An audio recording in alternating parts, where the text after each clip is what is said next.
and welcome to another episode of the Buckle Bomb Show here on Bomb Media Productions. I'm your host, Bobby, and I'm so happy to be here to talk professional wrestling with you once again as the Bucks are playing in Germany early this Sunday morning. I'm excited to get this show on the road and hopefully see a Bucks victory. I am joined, as always, by my broadcast partner, Anthony Roan. Tony, Mr. Grizz, how you doing? Well, much like you being super hyped for the Buccaneers playing in Munich, I will be missing Raw tomorrow night because the Eagles will be putting another ass whooping on the Washington Commanders. So at least we'll both have something to celebrate in. Go Bucks, go Birds. I'm sure you got some shit talking into Bradley last night at that wedding you were at. All right. Me, no. All right, we'll go ahead and get this show on the road and jump right into it here. Our first topic of the day is not from the WWE or the AEW. It is from, of all places, the NWA. We're going old school here. Nick Aldis has been in the news a lot. He appeared on the Not Sam show and talked about his why he was deciding to leave the NWA at the end of his current contract, which is up, I believe, in January. And he talked about how it didn't pass the Harley race test and said a few other things. It wasn't necessarily over the top in his criticism. He just said, hey, a couple of things are there that I don't necessarily agree with or like, and I'm going to try and move on here. And within a few hours of that Not Sam show dropping, Billy Corgan, or at least the NWA, put out a statement and said that they were suspending Nick Aldis for comments that he had made. And Billy Corgan came out and said it was because of what he said on Not Sam. And quite frankly, Billy Corgan hasn't shut up a whole lot since. He's been asked a lot about. He's talked about everything that's going on in wrestling right now, CM Punk and all this stuff. But he's talked a lot about this Nick Aldis situation. And it does seem to be a shoot. So the first question for you I have, Tony, is.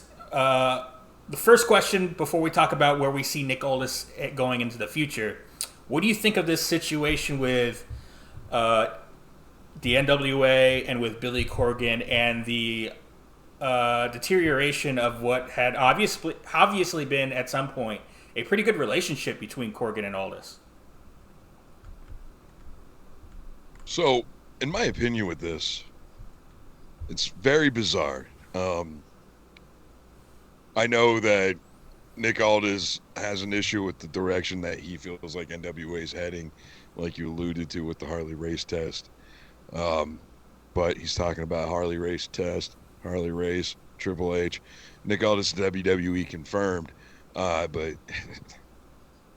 it's just one of those things that happened out of the blue, because if memory serves me correctly, did Nick Aldis not already inform Billy Corgan in the NWA that he was not going to be renewing his contract come January anyways?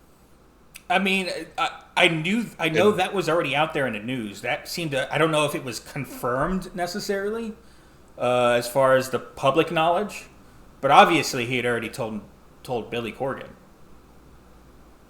And then ironically enough, he actually speaks his fucking piece on a public platform and just randomly gets suspended. Yeah, and that doesn't seem like a totalitarian company whatsoever, right?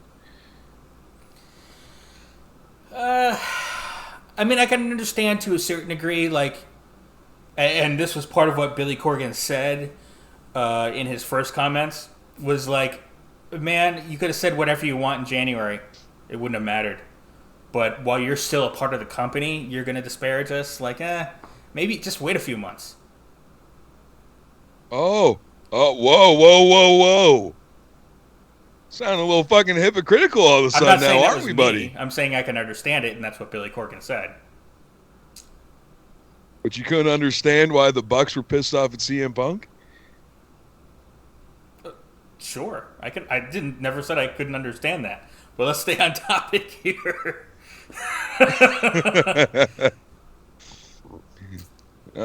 All right, Flippy Floppy.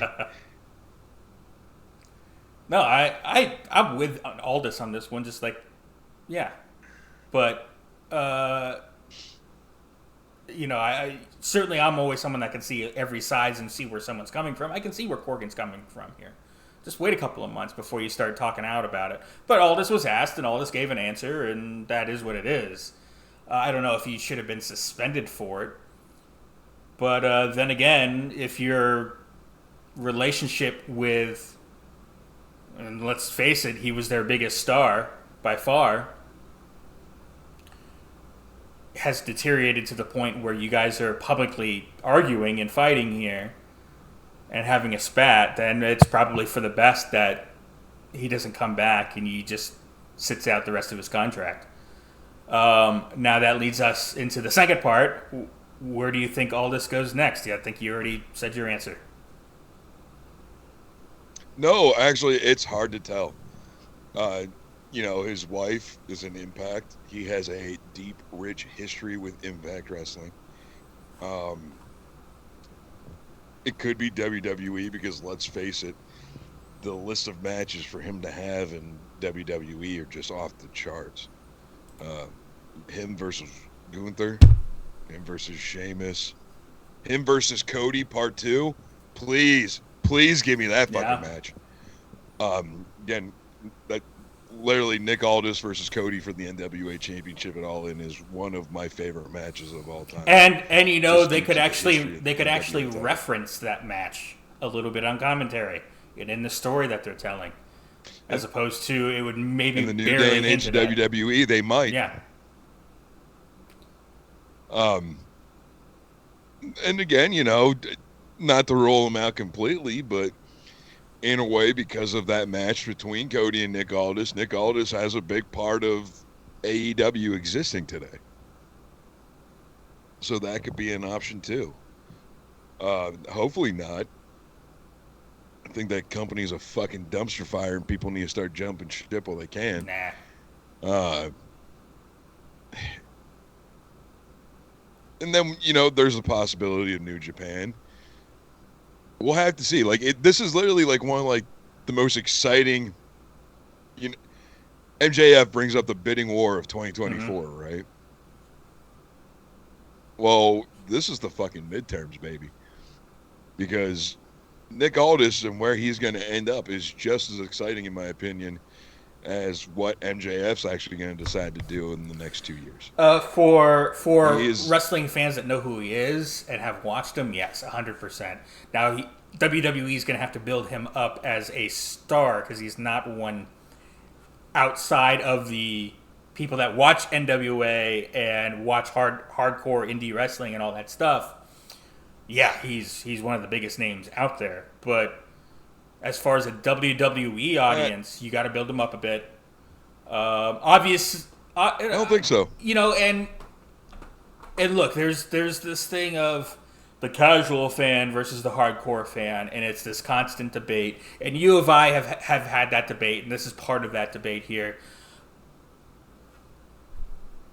The casual fan for the WWE, the casual fan is the biggest part of their audience, but let's not forget the casual fan.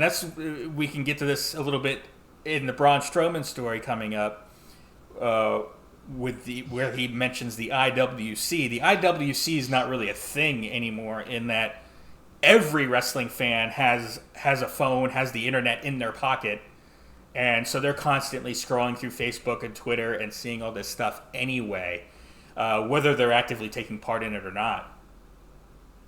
So you sound like my therapist. The IWC isn't real. The IWC can't hurt you. Well, it's just that the IWC is all-encompassing now. The IWC is just simply the fan community. And which it kind of sucks in a way because I think it's done some bad things to wrestling. I think it's taken wrestling in a direction where no matter what a company does, the fans think they're a better booker than the guy running the company and that they have better ideas and that they should go with what the fans want, and that's not always the case. But it's hard to, hey, you should have done this with this person and you should have made this person champion instead of that person. Rather than just letting the story happen, we get sucked into these debates, and we're as guilty of it as anyone. But back to Nick Aldis here, and my point there was, I still think from a WWE perspective, you have to build them up because a good chunk of their audience has probably heard of them, but they haven't seen them. They're not going out of their way to watch NWA Power. So, you know, I still think some work has to be done there. Now, you can give him a big, you know, you could say the same thing about AJ Styles when he debuted at the Royal Rumble a number of years ago. He had never been on WWE TV. He was a little TNA Impact star. And, hey, he got a pop. It was in Orlando, but he got a pop. And just the fact that, oh my God, and they had that reaction, it's AJ Styles, automatically makes the casual fan who doesn't know him, oh wait, everyone knows who this guy is? I don't. Let me look him up. Because again, you've got that internet in your pocket. So, you can, oh, who is this guy? Let me go look at old NWA Power shows and find out, ooh, look at this match against Cody Rhodes. Oh my God, I'm hype about this guy now. You know, we can go over to, so I agree with you in that sense. You can go, like, outside of wrestling, we can talk about, like, the Avengers, right? At the end of the first Avengers movie, there's this purple-faced guy with this giant chin. Who the fuck is that? Comic book fans knew immediately who he was. I didn't know who he was.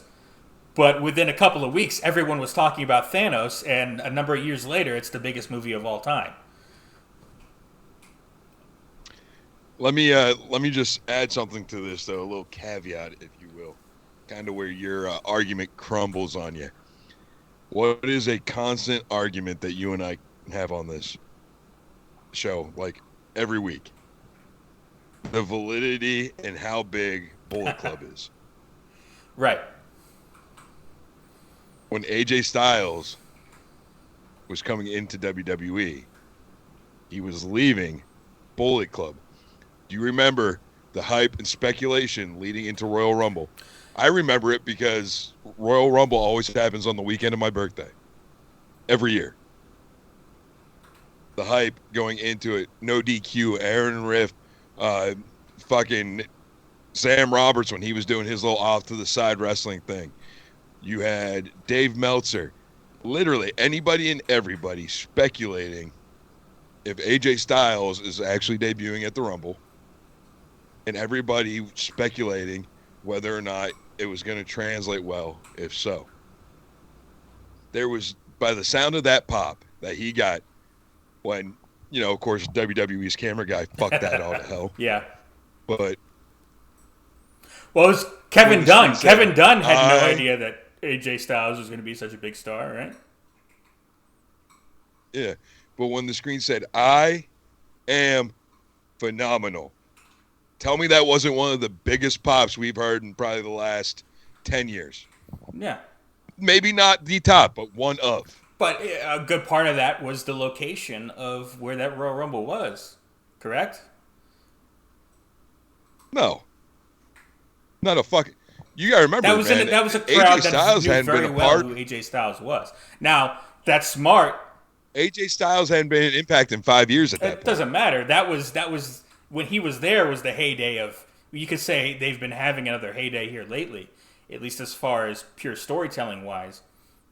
But as far as audience wise, it was when he was there, and when you had, you know, Sting and Samoa Joe and Kurt Angle was when they were at their biggest. I mean, that crowd, you know, obviously they knew who AJ Styles was, and anyone who didn't got swept up in the, oh my God, who is this guy? I don't know who he is. Same deal. Let me look him up. And oh yeah, this guy's awesome. Now I'm excited to see him now. So, and I think you get the same thing here. And because of that, it can be hard to kind of see the difference between the casual fan and the hardcore fan. Because the casual fan very quickly is going to go, oh wait, everyone's cheering for this guy. I've never even heard of him. It takes 5 minutes or less to look this guy up. See what people are talking about him. Oh, Nick Aldis. I've heard of this guy, or I haven't heard of this guy, but I've never seen him. Now I'm hyped because I've looked him up. You know. Meanwhile, you have Wendy Chu, who is a fucking homegrown WWE talent that Shawn Michaels spent the last 3 months trying to push down everybody's throat, even though she has the worst gimmick in professional wrestling. Worse than fucking Orange Cassidy, even though you and me disagree on Orange Cassidy. And she debuts against Tamina on Main Event this week, and the crowd went absolutely silent and did not give a baker's fuck about who she was. So then the argument's made for homegrown WWE talent that gets pushed down your throat on other programs versus the indie darlings. Sure, there's always that, and there's always, especially with WWE, there's always going to be a little bit of that from the fans, a little bit of that, we don't want the guy that you want, we want the guy that we want. No matter what. And, you know, it was Roman Reigns for years. He got booed. No matter, you put Rock in the ring with him, he still got booed. But once they gave into that and they just let things happen organically, look at where Reigns is at now. But let's be fair, that was also in Philadelphia. Correct. They booed Santa Claus. We know that well. No, we threw batteries at Santa Claus. Big difference. All right, we'll go ahead and move on to our second main topic here, and that is Austin Theory on Raw cashed in his Money in the Bank contract for the United States Championship, and then he lost. Tony, what in the hell's going on here? So I have theories on this. Obviously, my Austin theory on this is that homie was a fucking McMahon dude. Like, everybody knows Austin Theory got over because of Vince McMahon, liked his look, liked his style, liked his personality. And something happened during the regime change in WWE that I don't think a lot of people realize happened. So if you remember the talk with Vince McMahon and the cover-up scandal and everything like that was going on, brought up a lot of accusations against a lot of wrestlers again. One of those wrestlers that got caught up in it was Austin Theory. Granted, nothing's ever been proven, so this is all alleged. But when you have somebody that the last regime has pushed so hard to make a big star, and while you can't prove this or deny this, you now have this stain on your person for the rest of the time. Think Enzo Amore. But here he is, Money in the Bank title holder. You got to get fuck off of him. You can't get him go against Roman Reigns because, let's face it, you put him against Roman, and Roman would literally just have to fucking murk the dude in the ring. Well, let me back you up here. If you're going to have him lose, why not put it against Roman? At least it doesn't make him look like a dumbass in the meantime. Because I hate to say this, Roman's coming off one of his most entertaining defenses. Mm-hmm. Not saying it's the most, but it's one of the most entertaining defenses against Logan motherfucking Paul. Let that sink in for a second. So you're going to have Logan Paul, an outsider, that was his third fucking WWE match, have a dominant showing against the champion, almost beating him multiple times.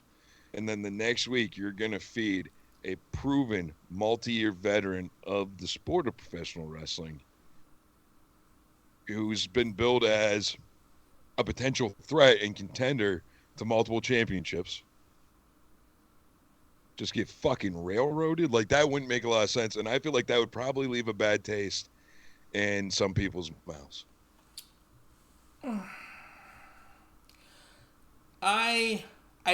And as I just said, I think it's weird that they had him cash in on the U.S. title. I think that in itself was dumb. I got no problem losing the Money in the Bank. I have no problem necessarily with the way he's been, quote-unquote, booked or buried. Now, here's the thing. After this, because I think Austin Theory, quite frankly, deserved a lot of that push in the way, at least as far as, hey, this is a guy of the future. He's got a look. He's got talent. He's good in the ring. he's a great heel. He's got a face you love to hate, but he's really incredibly young. That last part, the fact that he's so young and he's still a little bit green, he's still got a lot to learn. You know, you can make the argument he's getting pushed a little too far too fast, and maybe he wasn't ready for it. On the other hand, I thought he had a great showing at WrestleMania. So, against Pat McAfee, and quite frankly, having him in there with Pat McAfee, who's only kind of a part-time green wrestler, showed that the trust that at least that regime had in Austin Theory. But I think burying him's fine and not having him as big a part of WWE television is fine. If it's just because he's not a Triple H guy, I think there's an issue there. If they have maybe a plan here for him, and if something happens between now and the end of the year or now in Royal Rumble, where he gets his sort of comeuppance a little bit and he gets to get a little bit of a comeback as a heel, I would like to think that they're doing this and making him look like a chump because they have some plan for him in the future where you all thought I was down and out, and here we go. I'd like to think they have that plan. Because I think he's a huge talent and a tremendous talent that deserves it, and hopefully he's not just getting buried for the sake of being buried. Please don't tell me you're telling me that Austin Theory's going to win the motherfucking Royal Rumble. No. I don't think that at all. That's not. But I think. Oh my God. I think you could do something where you can build him back up in a heelish way, and make him an even bigger asshole than he was before. Because of the story that's being told with him right now, where he's just a dumbass getting buried. And I don't know exactly what that is, but I'm going to hold off judgment on this specific moment because it just happened. And we don't know. One of the easiest things to do in wrestling is judge a story that hasn't been fully told yet. So we don't know where this is going for Austin Theory. Hopefully it actually ends up to something that's bigger and better for him, as opposed to what it looks like in the moment right now. All right, we will go ahead and move on to the next topic. Nikki Cross would defeat Dana Brooke for the 24/7 title with Damage Control in tow behind her. Walking through the back area, she would dump it in the trash. Well, she would kind of miss the trash can, dump it beside the trash. And lo and behold, on WWE.com right now, the 24/7 title is listed as retired. What do you think of this happening on Raw? The 24/7 title being done with? And what do you think of the 24/7 title's legacy? Well, I mean, first and foremost, I'm so happy that her husband, Big Domo, came through and cleared some things up. That Nikki's never played basketball, so that's, good to know. I apologize, Big Damo, not Domo. I don't know why the fuck I said that. Anywho, thank God, the 24/7 title has been doomed to go to the wayside since it's debuted. You never want to debut a title and have it get shit on by every fucking legend of the form of wrestling that you're trying to replicate in a PG fashion with the 24/7 title. You literally had Mick Foley come out and clown on it from day one, saying it looked like a clock in a Waffle House, which I don't know the last time you've been to a Waffle House, but he's not wrong. It was a trash fucking title trying to be the hardcore title. That literally all it was. Remember back in the day when Crash Holly had the hardcore title and he imposed a 24/7 rule? We got some awesome matches like FAO Schwartz. Again, that wasn't my kind of stuff. The whole nine. There are some classic moments that are well remembered by certain fans, absolutely. Not by me, but yeah. Oh, you're also a Debbie fucking Downer. Anywho. Well, that over-the-top bullshit's not my stuff, but we all know this very well at this point. But go ahead. Yeah. It was trying to replicate something that they weren't going to be able to replicate with the 24/7 title. It gave R-Truth something to do week in and week out. Mm-hmm. Uh, It really did become R-Truth's unfortunately, sort of way to get more TV time. Which, let's be fair, it was. that's always a good thing, and that's probably the best thing that could be said about the 24/7 title. It was a vehicle for R-Truth. And R-Truth is one of the most underutilized Agreed. wrestlers of all time. You know, speaking of past holders of the 10 pounds of gold, you know, R-Truth holding it in TNA for such a long period of time. Ron the Truth Killings. Back when he was fucking tag teaming with Pac-Man, goddamn Jones from the Bengals. But such a great wrestler, so fucking underutilized. Like, when he started doing his little program with The Miz, and then they put him on NXT, which was a great spot for him because he's actually showcasing, like, he's like, what, 55, 57, and he can still fucking go like a 28-year-old? Like, just giving that man all of his fucking flowers. But unfortunately, you know, he just had the fucking injury on NXT television. Just went underwent surgery Friday, I believe. Yeah. But that was literally the only positive part of the 24/7 title. Thing is hot garbage, wannabe hardcore title that never can be, and it belongs in the trash, and it shall stay. Now, what do you think it could mean for some of the other people that like a Dana Brooke, who has gone on record saying she wanted to try and morph the title first to elevate it, and then to try and morph it into a mid-card women's title, like a TBS title. What do you think of that possibility? You know, should they have done that instead of just getting rid of it wholesale? No, just make a new title. Yeah. Don't try and do a mid-card women's title with something that was a fucking joke. Like, and my issue with that is, like, you know, we talk about this pretty regularly. The fucking women's division in WWE isn't really expansive. So at this point in time, you don't exactly need a mid-card women's championship. But you know what you do need? You need a woman like Dana Brooke challenging for the WWE championship. Or women's championship. Because I think a lot of people forget, like, she's that one. Like, when she came onto the scene, coming from a fucking powerlifting background, the whole nine, and look, I don't want to hear in the comments because that comment's going to be very contradictory coming up in one of our next topics, so bear with me. But she had a look on a female professional wrestler that we weren't really used to in WWE. You know, she was kind of like the photo-negative version of Jordan Grace on Impact. Mm-hmm. So, Dana Brooke's right. When the women's division's back up to full strength, absolutely need a mid-card women's title.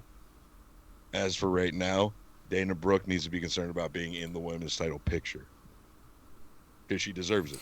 Agreed. Though I am not opposed to...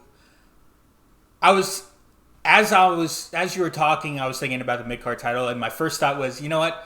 They've got the tag team championships right now, and they've got 2 world belts.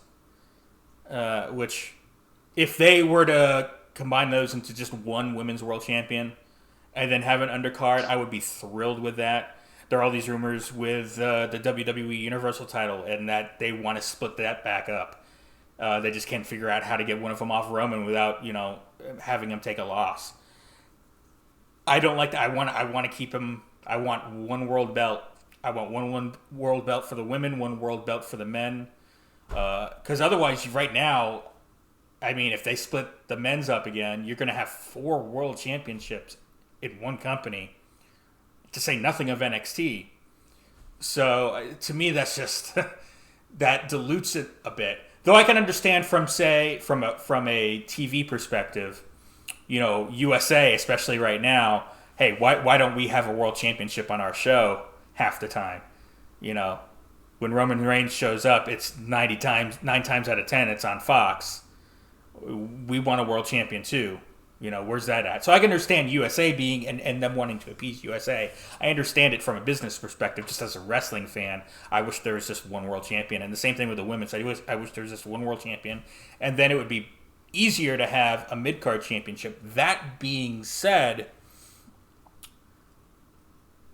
when you have just one on each show, okay, you've got your main event of SmackDown and your main event picture on Raw, and then you've got the tag team picture. Where does that leave a Dana Brooke if she's not a part of the world title or tag team picture? She's not going to be on TV. So, I mean, I guess you could have an undercard match here and there cold, but that's no fun. So I think having a mid-card title, even with 2 world titles, would be beneficial somewhat, because you at least want to build a story around it, as long as it's not treated like the IC or US title used to be treated in the previous regime. But let's think about this, though, because unifying the title and having the new regime come in was one of the best things that's ever happened to the United States Intercontinental Agreed. It's been a huge source of my contention with WWE for the last number of years. Literally, originally, I did a fucking whole segment on here about why WWE is dropping the ball with the IC title. So, with that being said, why could we not do the same thing? And the networks are fucking stupid. I guarantee you, if you were to swap the United States title with the IC title, put the IC title on Raw, and then you go down the rich history of the IC title, I swear to God, these fucking network execs will be looking at it like it's the IWBC World Boxing title or something, and just, Yeah. So, with that being said, you could absolutely unify the women's title.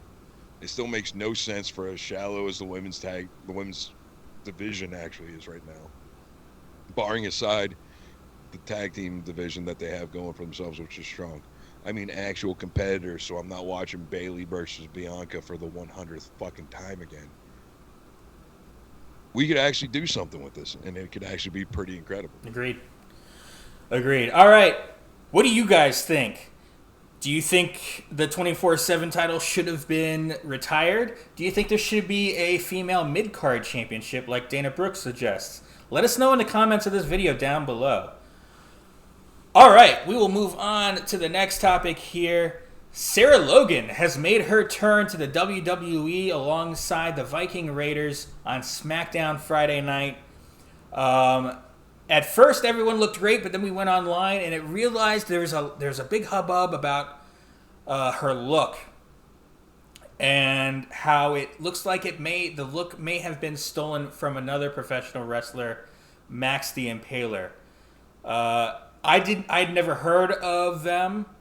Max has a look. I like the look a lot. In fact, looking at down there at the bottom in the subject, I would argue Sarah Logan almost looks like a cheap cosplay version of Max the Impaler. Max looks great. Kind of an Abaddon version of a Viking. Kind of a mix there of the two.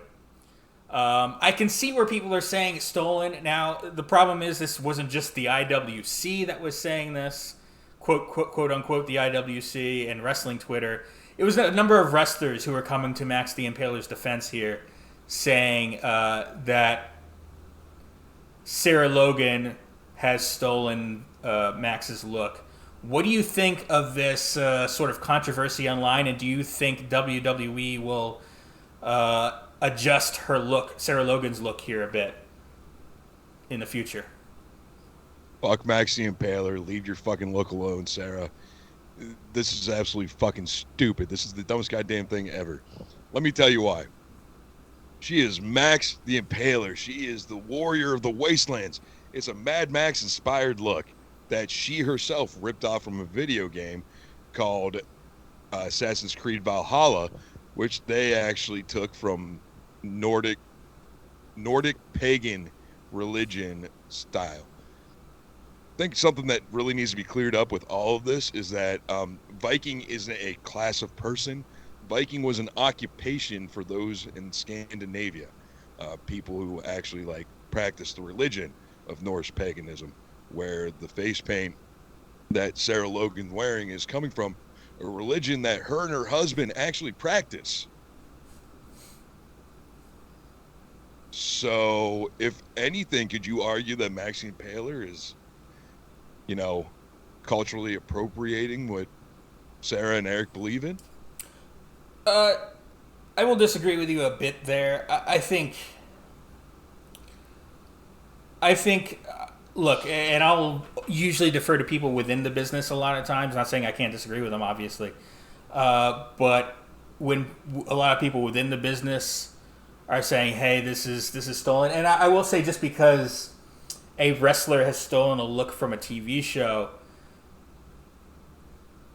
or from a movie or from history, if another wrestler comes and takes that same look, well, to use a more uh, lighthearted version of stolen gimmick infringement, you know, do I think here's what a lot of people have pointed out, and I haven't fully made up my mind one way or the other on this, but what a lot of people are pointing out is here Sarah Logan has the bigger audience, obviously, on WWE TV, whereas Max the Impaler, they've been on different, independents. They had a match on AEW Dark Elevation, I think, was perhaps their biggest moment. Um, so Max doesn't have quite the, even though they've had the look, quote unquote, longer or first, with Sarah being the bigger star, a lot of people will see Sarah and then eventually maybe see Max the Impaler and go, oh, Max is just a ripoff of Sarah Logan. And even though I think it looks better, the argument could be made there, hey, you're lessening because the look is similar enough. At least the face paint. Sarah Logan's always had the Viking style, as you pointed out. It's something she's always done. The dreads she's had before. It's a part of her legitimate But religion. That's where she got the idea from, not a no-name fucking indie wrestler. And I love indie wrestling. Never fucking heard of her, they, them, whatever. yeah, they. Haven't heard of this person a single fucking day in my life. And you know how I feel about indie wrestling and how I am very much into it. Yeah, People really can't knock someone from taking inspiration from their fucking religion and I do think maybe it was like, hey, Sarah Logan and the WWE, they were quick to place blame on them a little too much. That being said, they're coming to the defense of a fellow wrestler that, they like or they've known or they have a personal relationship with. I can see both sides of it, 100%. So do I think it's necessarily stolen? Do I think maybe tweak Sarah Logan's look a little bit? Because this controversy is blown up online, and let's face it, perception is reality in a lot of ways. The perception right now from the majority of fans is that the look was stolen. So, whether we agree or not.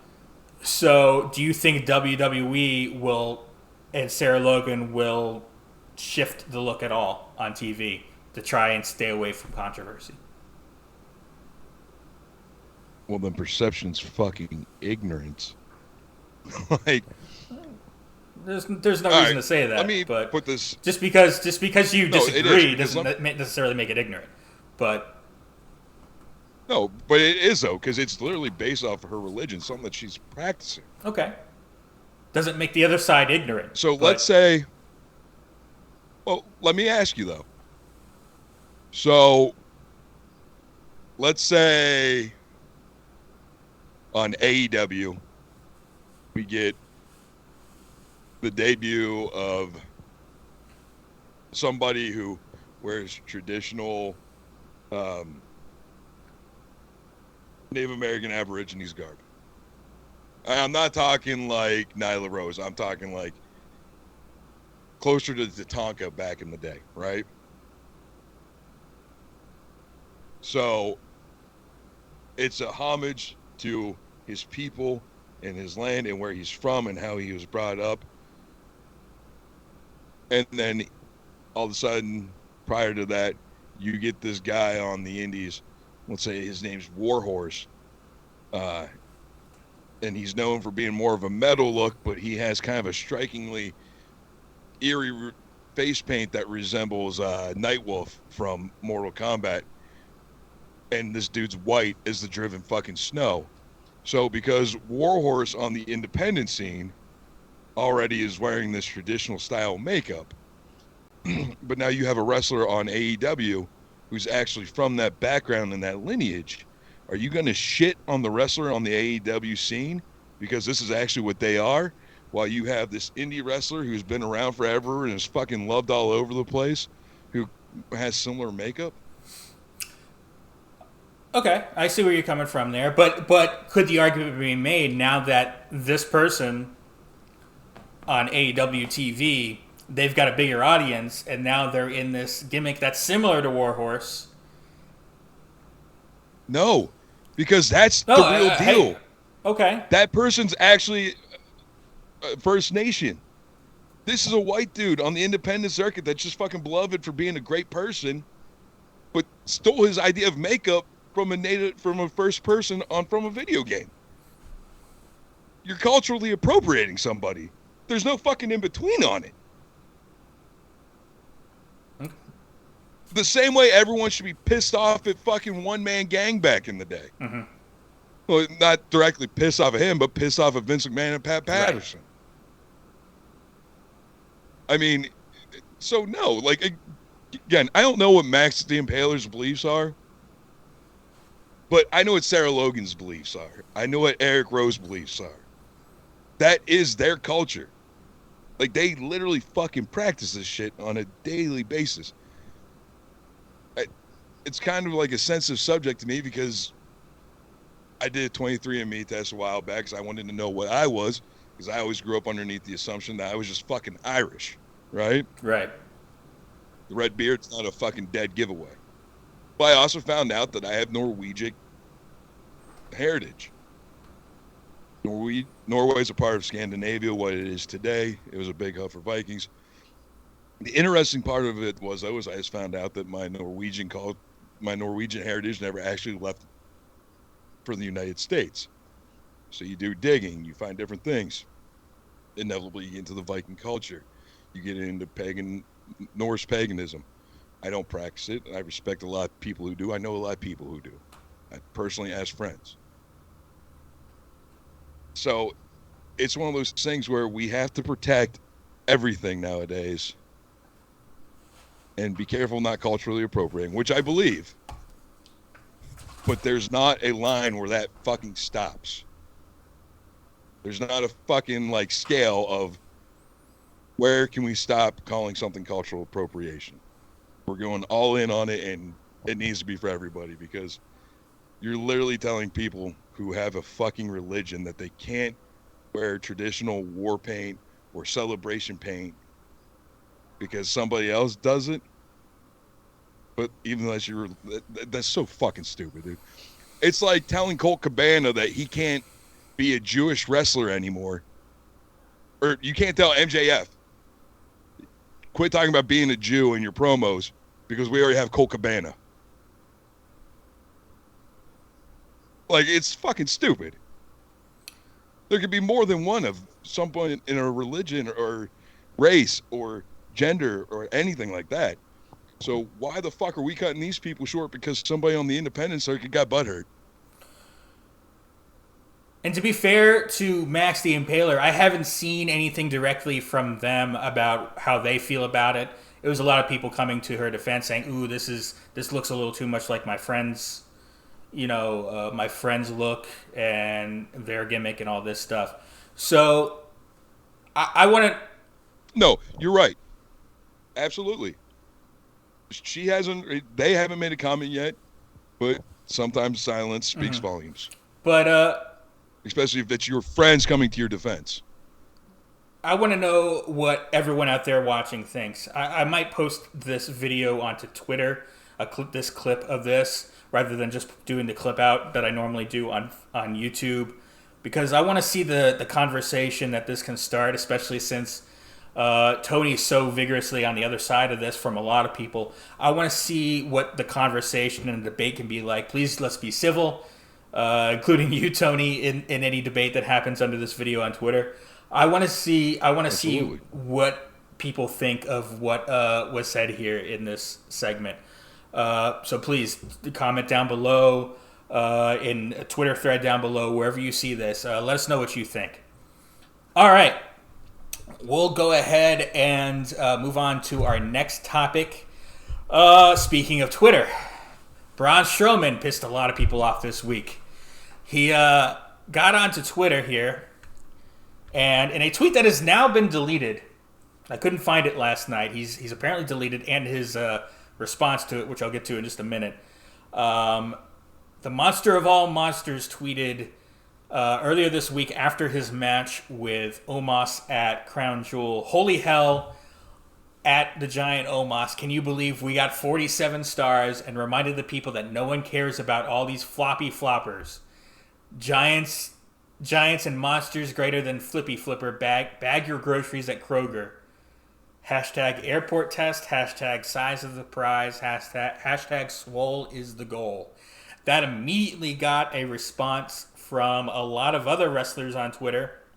The first up was Mustafa Ali, who said, "Can you teach me how to get fired?"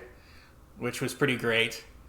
Chris Jericho said, "I used to bag groceries." Ricochet said, "Just don't ask him to stand on the scale or he'll threaten to sue you." Will Ospreay had a response. To all of this, Braun Strowman sent out another tweet under it that has since been deleted with the original. "Yo, all my brothers and sisters in the locker room, no matter where you came from, I have mad respect. We have all worked very hard to be where we are, and all here for a reason. Take a joke, IWC. Y'all come at me nonstop, and the second I fire back, y'all melt." Now, and I liked Dax Harwood's tweet in relation to this. Dax Harwood just classing the joint up as he always does. "The flippy guys need the giants, the technicians need the brawlers, and my short, ugly ass needs all the help I can get. Ultimately, and above it all, we need y'all. We do this for y'all." So it came out, it's been reported in all the wrestling media that Braun Strowman has some very real heat in the WWE locker room from this tweet that has since been deleted. What do you think of this Braun Strowman controversy right now, the heat he has and the tweet he made? First off, top guys forever and always. I mean, that's just the classic fucking response. My personal reality-based issues with Adam Shearer, I will put aside for this and say WWE didn't need fucking Braun Strowman back. He's a fucking mediocre wrestler. He was a mediocre power lifter. He was a mediocre fucking strongman. And maybe he can find greatness in actually bagging groceries at a fucking Kroger. You want to talk about gimmick infringement? Swole is the goal, size is the prize, it's gains the clock, motherfucker, let's go, is a catchphrase that was coined by Robert Frank, so I don't know why he's using that himself. Robert Frank, who is a much better weightlifter than what Braun Strowman is from the videos in which I've seen of him from his past. I think this is just another case of professional wrestlers who are the big men being insecure about their spots on the card going forward in the future, because we are in a very interesting and awkward time in the world where maybe your Hulk Hogan's and your Ultimate Warriors aren't always going to be world champions. There's value in everybody in the professional wrestling landscape, and maybe Homeboy has a little bit of insecurity about him that he just can't get fucking past, so now he's going to take it out on flippy floppy wrestlers, and that's, ignorant as a motherfucker. And good. He deserves the heat. He needs to get his ass kicked. We talked about this earlier with the Mustafa Ali. Maybe this is why Mustafa Ali is in the World Qualifier tournament. The SmackDown World Cup. Because I would love to see nothing more. Even though he's a Raw star. I would love to see nothing more than Mustafa Ali to absolutely bury Braun Strowman in the middle of the ring, and he can go back and run Control Your Narrative where they don't do the flippy dippy bullshit or whatever ignorant shit EC3 was trying to push over there. But guess what? He controlled his own narrative and went to NWA himself, so, it is what it is. God, I got to get that off my chest. Woo! Hallelujah.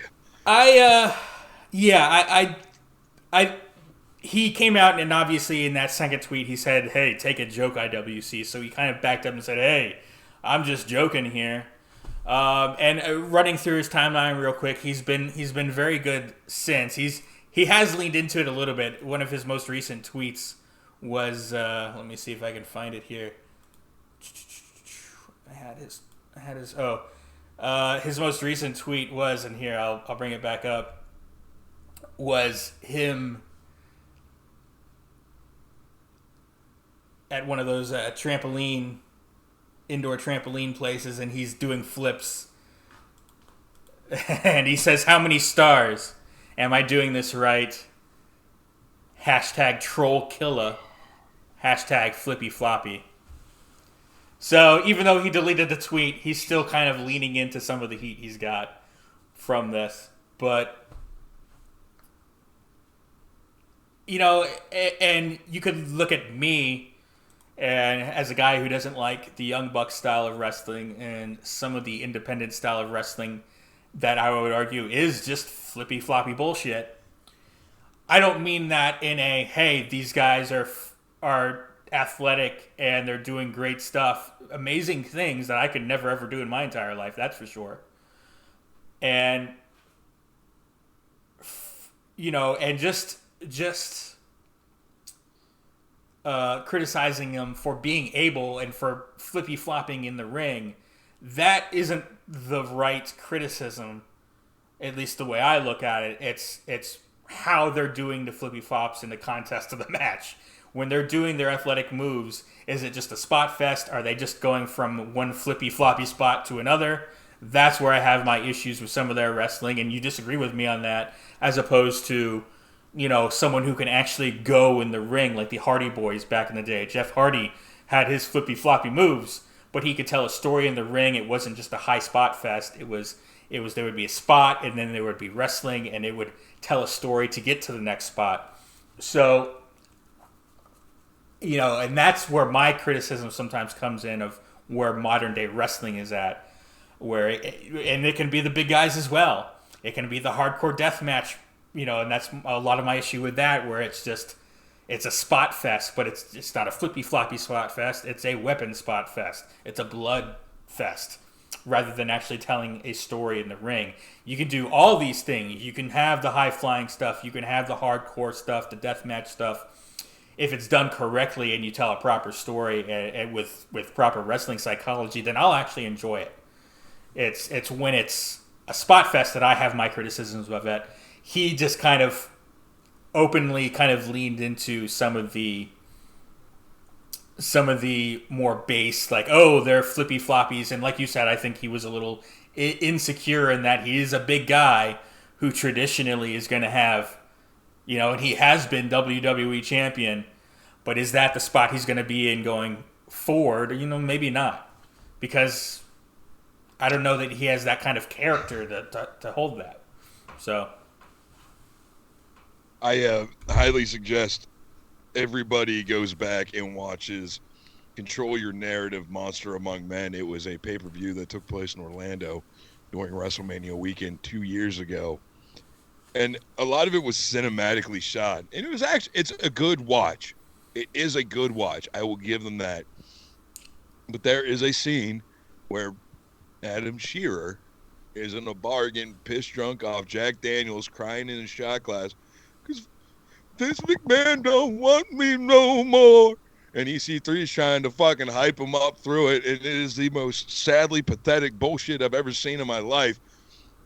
God damn, you were literally billed as the monster among men. You debuted as everybody's creator wrestler from any WWE game of all time, and you can't fucking parlay that into a career with a different company and said you're going to sit back and bawl like a baby back bitch. That's not controlling your narrative. That's not doing the work. That's not size is the guy, swallows the goal, size is the prize. That's fucking pathetic, dude. And now you come in and realize that, hey, you may not have that spot anymore, so you got to fucking degrade everybody else. You are a piece of shit, my dude. I will say this about him, and especially if you go back and look to how he looked when he first came in and he was with the Wyatt family and all that, and how he looks now, the dude has a look that is undeniable. and he even has a presence on screen that I think translates well on TV and in an arena. If he can, if Yeah, somebody who buries your entire tag team division, who's not as tall as he's built, wearing red skinny jeans, that's being overproduced by the Banana okay, Nose Jeff Jarrett. Circus. I believe is what Jeff Jarrett said. I think he has a look. I think he could be something special still, if he can keep his mouth shut. And by all reports, he has been acting well backstage. He's been fine. He hasn't had some of the issues he's had in the locker room in the past. But it's even been said, hey, there's backstage locker room Braun, and then there's Twitter Braun, and they seem to have been two very different people. You know, I saw that from an anonymous quote from a WWE superstar reported. So he's another one of these guys who needs to get punched in the mouth because they're too comfortable hiding behind a keyboard. Maybe. Yeah. That's a great look too. Yeah. So if he can learn to keep his mouth shut, I think he'd benefit from that, because he does have a look that you can invest money into and get something out of, even if you'll never enjoy it. We'll go ahead. You can't deny that the dude has a look and the dude has potential. Literally, one of the coolest things I thought WWE did during the Vince McMahon era, towards the end of it, is to showcase how powerful he was. They literally made him a tag team fucking champion with a 10-year-old. No matter how you felt about it, that was pretty cool. I will give him that. Go Nick. But regardless of what you do on screen, doesn't make up for who you are when the camera's not rolling. And this is kind of where my personal issues with Adam Shearer come in. Because that person will never admit they're wrong. They'll never fucking go back on what they say when they think nobody's fucking watching, or when they think that they're untouchable because of it. But everybody sees, everybody knows. And eventually, you have to answer for that bullshit. And it's the same way with what you say in real life and what you say on Twitter. There are fucking repercussions for this bullshit. It's just, the kind of person he is, though, as a human being. All right. What's the next topic, Bobby? Well, let's jump right to it. The next topic is, that was the last topic. We're on to our quick jabs here, and I got a few of them written down. I got a couple others up, so we got a few here. The first one was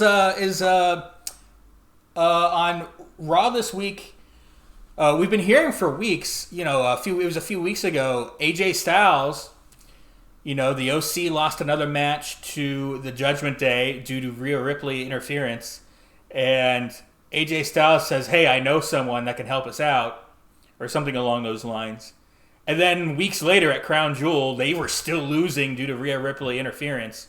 Finally on Raw, the someone that AJ Styles was talking about came out and debuted, and hey, the OC got to walk out on top with the Judgment Day looking on after having just gotten beat up by the OC. Mia Yim is that person. Now, we had different thoughts about who this might be, but it turns out it's Mia Yim. Are you excited to see Mia Yim back in WWE, and are you happy that she's a part of your original club here? Hell yeah. Mia Yim, if you haven't been paying attention to her on Impact, my God, what a treat she's been. She's completely revamped her entire style. One of the most interesting women's performers in Impact. Hopefully, with the new regime, they don't water down what she found in herself when she went away. Also, pretty cool that club, they formed in Japan. They go get Mia Yim, one of the top Japanese female performers, I think, in the States right now. So, yeah, I dig it a lot. Bring her back. Let her just kendo stick the shit out of everybody. Put her on a bigger pedestal than what Keith Lee's on right now, which is kind of weird to say, but yeah, I fucking love it. Love Mia Yim. Yeah, I think it's great. I'm excited because I never have been exposed to a lot of Mia Yim, so I'm excited to see what she can do here. Obviously, she's going to be. I would imagine at some point she'll have a match one-on-one with Rhea Ripley, and I'm excited to see that. That could be a great match. That can show a lot of people, myself included, what Mia Yim can do. All right. You're excited to see Mia Yim get pinned by Rhea I'm Ripley. excited to see anyone not lie get to the pinned by people, Rhea Bobby. Ripley. But let's not mince words there. I only wish Rhea Ripley could pin me. We've had fun stuff out. Something happening on Fox TV, no less.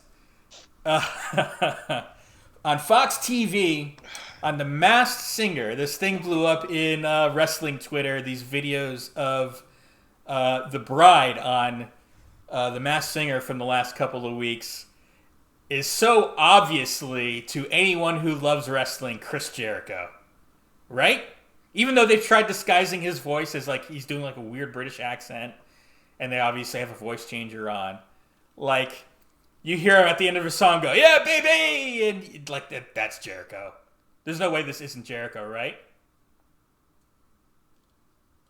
Well, you realize who's not there during this, right? One of the judges is noted professional wrestling fan Ken Jeong. Has he not been on the panel? I haven't paid that much attention.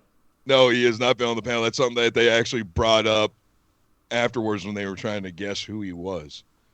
It wasn't just until right now, though, that I put 2 and 2 together that SmackDown that was is something on Fox, I was going to bring up. and Jericho is AEW.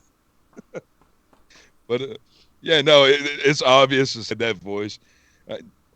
For all the credit in the world, Fozzy ended up actually being, who would have guessed, a pretty great fucking band. So it's just so funny the way they're trying to play it off, but everybody in the world's like, "You're fucking kidding me, right?" Every wrestling fan is like, we know that voice. And it's almost like he's not even trying to hide it after he sings, like other than the little British accent when he's just talking. That's not even. So my question is this: there's no way in hell, like not a prayer, homeboy, that this hasn't, like when the judges looked at like Masked Singer hashtag on Twitter, that they're not saying that the bride is Jericho. And I'm sure like this is the most overwhelming response that they've ever gotten to who a Masked Singer is. There's not a doubt in like any wrestling fan's mind, like, oh no, that's Jericho for sure, right? So like this isn't gonna be like, oh my god, it's Rudy Giuliani. Like, no, everybody knows who the fuck this is. Well, The Masked Singer isn't live; it's taped, right? So has all this already been taped? I would imagine months ago. So because remember they were talking about taped to TV. Huh? I thought it was taped to TV. Live to tape. No, I'm pretty sure they filmed all this months ago because they were talking about it. Oh. Remember when Tom Brady went on his 2-week sabbatical with the Buccaneers, and everyone was like, "Oh, he's on The Masked Singer," except that they had already recorded that was one of the reasons. No, he's not doing that. So I think this was. Although that would be really ago. funny. But yeah, the bride pops his head off, and it's actually Tom fucking Brady. That's what caused the divorce. Oh man, yeah, that would be great. All right. Another one I've got up here is MJF has been cast in the Iron Claw movie about the Von Erichs in Texas. He will be playing the fake Von Erich, Lance Von Erich. And I want to correct myself. I believe when we talked about this last week and the week before, we mentioned Zac Efron and how much I was, and Tony was not. He was right the entire time, but for whatever reason, I'd misread the headlines and thought Zac Efron was playing Kerry. He is in fact playing Kevin Von Erich. Kerry Von Erich is being played, and again, I forget the actor's name. He's being played by the guy who played Philip on Shameless, which I think is fantastic casting. I think he'll do great with Kerry. What do you think of MJF here as the fake Von Erich on Iron Claw and his casting here? First off, that I'm super excited for this. Not because, like, if you're not already excited for this fucking movie to come out, it's an A24 production. A24 does not fucking miss when it comes to movies. No, they don't. It's going to be the first legitimate professional wrestling movie that's come out since The Wrestler, a signed poster from the movie that I have behind me. And 3, this is starting the trend of all these professional wrestling movies that are getting ready to come out. one of the big things that a lot of people pointed out when it came to Thor: Love and Thunder was how much bigger Chris Hemsworth was during the filming of that and how much bigger he was as Thor in this movie. That's because he started his fucking steroid cycle to play fucking Hulk Hogan in Netflix's upcoming Hulk Hogan biopic. I mean, this is about to be like a huge next couple years for fucking wrestling movies, dude. So super stoked about that. But on the other side, in the perspective, in the short term of it, you have so many potential storylines for MJF to be in right now. Because MJF doesn't give a shit about AEW. MJF can't be AEW champion when he inevitably beats Moxley coming up at Full Gear. You can't be champion. You don't care about AEW. You don't care about the people. You don't care about your devil worshippers. You're off doing Hollywood now. You're John Cena. You're The Rock. Go sign with WWE in 2024. We don't fucking need you around here. We need full-time champions. The fucking story's building itself already, and it's fucking amazing. I'm here for it. Take all my fucking money. I get paid every Tuesday, AEW. Take my paycheck for that fucking storyline in general. The rest of your product can fuck off at this point, but MJF. Speaking of MJF and Moxley in Full Gear, Friday morning at 10 in the morning, we'll have a special Full Gear preview show where we'll run down each match and what we think will happen.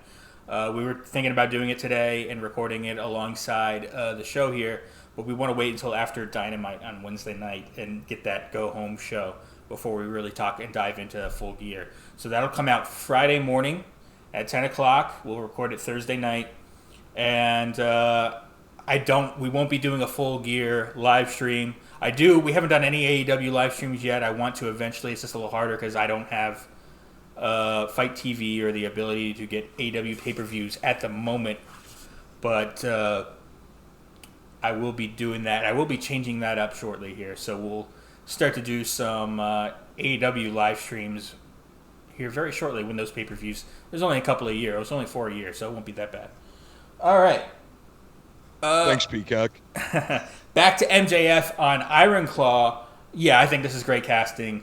I'm excited to see what he'll do in a movie. I don't know that much about Lance Von Erich, other than it was. I know it was because Mike Von Erich had.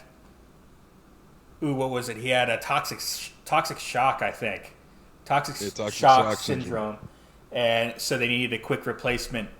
And they brought in a guy and said, we'll name you Lance Von Erich. You'll be Waldo's son, so you're a Von Erich cousin. And he filled in real quick in a match against the Freebirds. And if you don't know your wrestling history and you don't know anything about World Class, the Von Erichs versus the Freebirds, man, go look that shit up. It is some of the best wrestling of all time is that feud right there, the Von Erichs and the Freebirds. Go look that up. And if you don't know the Von Erichs, it's a tough story. WWE actually, believe it or not, has one of the best things they do was their documentaries for a time in the 20-aughts and into the mid-teens before the network. And they have a really great world-class DVD documentary, I believe it is, on Peacock, The Triumph and Tragedy of World Class Championship Wrestling. It's great stuff. Look it up. You'll learn all about the Von Erichs there. And the only surviving one is the one Zac Efron's playing, Kevin Von Erich. Kevin, yeah. And the other piece of reference I'll point you to is if you have Hulu, you can watch the Dark Side of the Ring episode that they did. Yes. Where they actually got one of the very few Kevin Von Erich interviews for an entire show. So that was it's fucking heartbreaking, man. That's a heartbreaking story. I don't care who you are. The biggest, baddest motherfucker will cry watching that bullshit. That family is just tragic as a motherfucker. Yeah, absolutely. But some absolutely incredible wrestling against the Freebirds. Kerry Von Erich winning the NWA World Championship from Ric Flair at the Parade of Champions at the Dallas Stadium there. Absolutely fantastic stuff. A stadium show for World Class. They were that big that they didn't fill a stadium, but they had to put on a stadium show to fit everyone in for that. It was a big deal, and that match, by the way, is on the network too. It's not the greatest quality. Apparently, the tape WWE had wasn't great. They even put a warning in front of it, but I watched it not too long ago. It's a great match, great crowd, great atmosphere, and Ric Flair, obviously this was in his prime, putting over Kerry Von Erich. And how can you forget about the Texas Tornado? Yeah, his WWE run, not exactly very well known. It's pretty easily forgettable there. All right, another quick jab. Those were the three I'd written down, but I got a couple others up here on the screen. We can talk about the Usos. They'll become the longest reigning, at least the longest reigning modern tag team champions. I don't know how that ranks against all former WWF tag team champions, or I don't know if that's just the current nickel belts that they have. Did you want to say anything about that? Yeah, no, I actually think it's very plausible that they are the longest reigning. Because if memory serves me correctly, the previous longest reigning tag team champions were the New Day. Yeah. And with the tag team title, it's a little bit more viable to me because it wasn't the WWF title where you could put it on where you could put it on Bruno Sammartino for 7 years. You know what I mean? Like, it's the tag team title. It's obviously not going to have much prestige as your top title. It's going to have some to it, but I can buy that it's going to be the Usos' longest reign. It's hard for me. And rightfully so, too. They're a hell of an entertaining tag team. I'm looking it up right now because they've split up the tag team championships and they've, unified them and split them up and unified them and split them up so many times that they're separated. So I think they're definitely just talking about the modern versions of the Raw and the SmackDown tag team championships. But because you can go back to when they had the Raw, you can go back to when they had the WWE and tag team championships and which is the one that we would be talking about, but then they also had the World Tag Team Championships, which had been the WCW Tag Team Championships before that. So there's a lot of parsing of history here and what claims what history and all this stuff. I'll go back and I'll try and look and see if I can figure out if a WWF Tag Team Championship reign was longer back in the day. We'll see. Another one real quick here that I have up. Hey, it's about Conrad Thompson. We know he's been getting into some promotion here of actual wrestling shows. He obviously did Ric Flair's last match during the summer, and that was a big deal and a big show. It was very successful. And he's getting into bed with AAA apparently. He wants to co-promote, or they're planning on co-promoting a show on WrestleMania weekend down in Southern California near LA. Carson, California, I believe it's called, is the city. And the venue they're looking at is a 7,000 seat venue. Now, I would say, hey, AAA, that's great. They're getting they're trying to move into the United States here and there in some border areas. And, I would imagine, hey, in a Southern California, they would get a decent crowd there. And, hey, they're looking at a 7,000 seat venue for a show on WrestleMania weekend. Hell, that's great. But then you look back at the recent history. I mean, AAA back in the day, they had a great following in LA. They had, when Worlds Collide in 1994 in LA, that did bonkers business. But since then, it has been great. I know back in 2019, before the pandemic, they tried doing a show in LA, WrestleMania weekend, and they had to cancel it because it didn't sell enough tickets. Dallas for WrestleMania this year, they had a show in Texas, in the Dallas area, which you think, oh yeah, that's a border state with Mexico. that drew less than 1,000 fans. Right now, they got a show next month for Tempe, Arizona that hasn't even sold 500 tickets yet. So they're not drawing very well in the United States, even along the border states. So do you think this is a good move for Conrad and for AAA to try and get a 7,000 seat venue? Do you think maybe Conrad Thompson is the guy that could co-promote a AAA show and get some other guys with him? So you have some AAA stars and you have some other maybe American stars on the card to build up. Because they're looking at a 7,000 seat venue here. Do you think this is a good idea for them? Abso-fucking-lutely it is. And here's why. Do you know how hard it is to find AAA? It's like tape trading back in the day. You know? So, they already have a great English broadcast team. I don't know if you've ever heard of these two guys. Vampiro and Matt fucking Stryker. Oh, wow. Okay. Right? Yeah, that's their English broadcasting. I want to say I knew that, but so I never watched. So they do a great job as a team together. Vampiro, obviously, with all this health shit and him trying to get back into not just performing, but getting back into the right kind of health space and mental space to just be himself again. I feel like him commentating in AAA has done wonders for him on that aspect. Excuse me, Matt Stryker is just Matt Stryker. I think if AAA wanted to do this by themselves, they would have done this when Lucha Underground was on air. Because Lucha Underground, for a short period of time there, especially towards the end when they signed Rey fucking Mysterio, they definitely revitalized the niche in the country for luchador wrestling. I also think that maybe a part of it's just translation issues where they couldn't really get the right kind of advertisement out there for when you're running a show.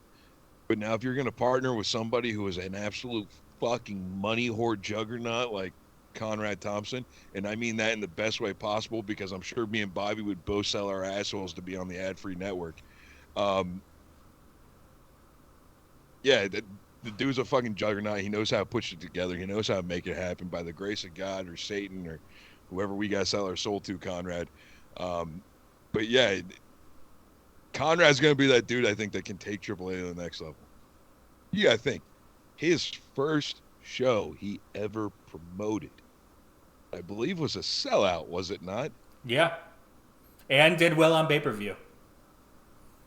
And did amazing on pay-per-view. For a small show like that, absolutely. I mean, it sounds like a couple other plucky young upstarts that we know of. But, it's going to be great for AAA. It's going to be great for Conrad. And hopefully this just leads to more of Conrad getting that promotion bug, even though he said vehemently after producing Ric Flair's last match that he was not getting into the promotions business. Well, here we are, buddy. Welcome. Do it. Go for it. I think he may have gotten the itch there, though. It's a lot of hard work, and he talked about how happy he was when it was all over after Ric Flair's last match. But here it is. If he's co-promoting with AAA, that might be a little bit of an easier load. He just has to worry about doing a couple of American shows a year if he's getting into bed long term with AAA, or maybe it's just this one show. I don't know. But yeah, I think this is exciting news. I think this is good for AAA because Conrad Thompson's going to know what to do to get this to sell this show, especially around WrestleMania. And he's going to have, as you said, his network and all his podcasts are going to be promoting it. So that's going to get the word out there, whereas maybe the Tempe show and the Dallas show last year, just no one knew it was even happening. So this can only be good for AAA, and we'll see how it works for Conrad. All right, that's all I've got. Anything you want to add here for Quick Jabs? Nothing I can think of off the top of my head. I'm pretty sure we covered everything on what is oddly a slow news week for both AEW and WWE. Yeah, especially AEW, but that's all right. Oh, wait, no, I got one. I have one. CM Punk has made his return back to our television screens. How did we forget to talk about this? I mean, we can bring it up. Yeah, quick jab. He's back on doing the commentary gig for the UFC affiliated promotion. I forget the name of it. That he was doing before he returned to AEW last year. Let's be honest what it is, Bobby. Call it what it is. It's Outlaw Mud Show Mixed Martial Arts. Nah. And Dana White gave them a bone and threw them on UFC Fight Pass. And they're like, shit, we just paid a bunch of money for a fucking fight promotion nobody gives two bakers fucks about. Let's put a name on there that everybody knows. I know who's hot right now. Let's bring back old Phil Brooks. He was on there. Come on, CM He was on Punk. there before, and that's why he was on there. Hey, he's a star. He's great. He's a great commentator for wrestling or for UFC. I've seen some of his UFC stuff. He knows what he's talking about. He's really good on the mic. He's entertaining. He's entertaining to listen to. Can't deny that. So dog shit fighter. Dog shit well, fighter. It's not like he was doing it his whole life.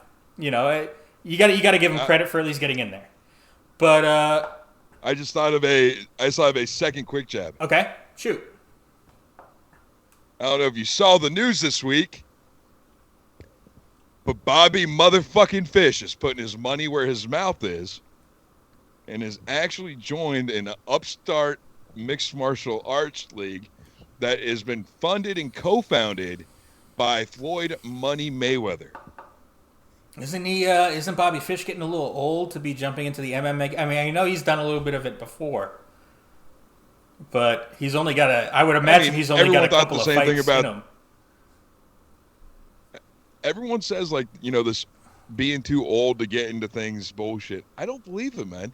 If you actually, like, put effort into training and put the right things into your body for a long period of time, which obviously me and Bobby do on a daily. Well, there's that. Yeah, that's not what I was talking about. I'm more about the jersey that I'm wearing. But then, yes, no, perfect example though. Tom Brady,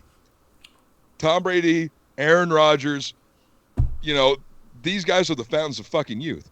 Chad Ochocinco and Terrell Owens still looks like they could fucking have 1,000-yard seasons easily. And it goes into a lot about what you put into your body and how hard you train and what you do with yourself. So to think that Bobby Fish couldn't go and actually have a couple victories in the mixed martial arts, which is something CM Punk himself can't say, it's not that far-fetched. All right. And speaking of Tom Brady, game update. He's got 2 touchdowns right now. There are 10 minutes left in the game.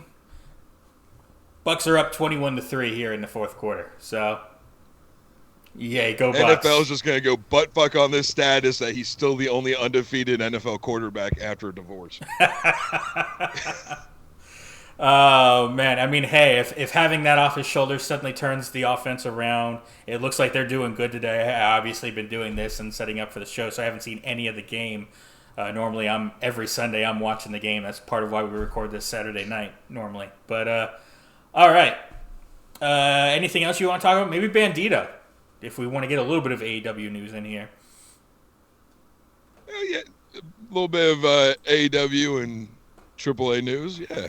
So, he was a bit of a free agent, and he could have gone to AEW or WWE. We obviously, he main evented Dynamite not that long ago and was apparently immediately given an offer by Tony Khan after the match. It was so good, or at least Tony Khan liked it so much. And that's the direction he ended up going, mostly because of the schedule. He didn't want to do a full-time WWE schedule because of his family in Mexico, and they wouldn't move to the U.S. So, what do you think of Bandito coming to AEW? I love it. Bandito was a staple of Ring of Honor. Hell, in my opinion, he still holds one of the greatest matches in GCW history. So to see what he's going to be able to do more on a national scale now, it's exciting for me. Like, I'll eat crow on this one, but lately I've gone on record talking a lot of shit about AEW. And most of it is abso-fucking-lutely warranted. However, with that being said, the one thing that I can appreciate AEW for, and I think a lot of people should realize what AEW is good for and appreciate for, is the fact that they've actually exposed a lot of amazing talent to a mainstream audience who normally wouldn't get to see this kind of wrestling. Agreed. That'll agree with. And hopefully he gets showcased well on Dynamite and on Rampage and on actual TV, and he doesn't get sort of relegated to the YouTube shows. I think he will. Obviously, he main evented Dynamite already before he had the contract, and he did so well that's why he was given the offer. So I'd like to think he'll be used well. Can you really actually think about this for a second? Casual fans would not know who MJF was if it wasn't for AEW. Agreed. WWE, the rumor is that they wouldn't know who the fuck MJF was if it wasn't for AEW. Mm-hmm. To me, that is absolutely fucking mind-boggling. Jungle Boy Jack Perry, casual fans would not know who he is. Despite after every fucking Dynamite, you can't get on my fucking Twitter timeline without seeing that Jungle Boy's a Jungle Man now and a bunch of you thirsty fucking heifers. I see you. But anyway. Well, I don't see a lot of that. I see the Ward Hose out there, but I don't see a lot of that. I don't see the Jungle Boy stuff. Let's talk about that one real quick. Ward Hose, by the way, I love that. How about fucking Samoa Joe putting in a vie for the TNT title? That's a fucking banger of a triple threat match we're about to get. that I'm excited for, and we'll get into that on the Full Gear preview. But yeah, Samoa Joe and Wardlow together 1-on-1, I would love. That would be fantastic. I kind of wish it was just that, but the 3-way will be great too. All right, I think that's just about it. Anything else you want to bring up? Let's get to watch the rest of this Bucks game. Yeah, Seattle just fucking scored. That's why if you saw me looking kind of upset while you were talking, it wasn't about what you were saying. It was that Seattle scored. But we're still up. No, I love seeing you in pain and despair. I love it. All right, that'll do it for this episode of the Buckle Bomb Show. Our 25th episode. We're 25 in. How about that? Hey, we can almost legally drink if you count episodes. All right, everyone. We'll see you next week. We'll see you Friday for the Full Gear preview.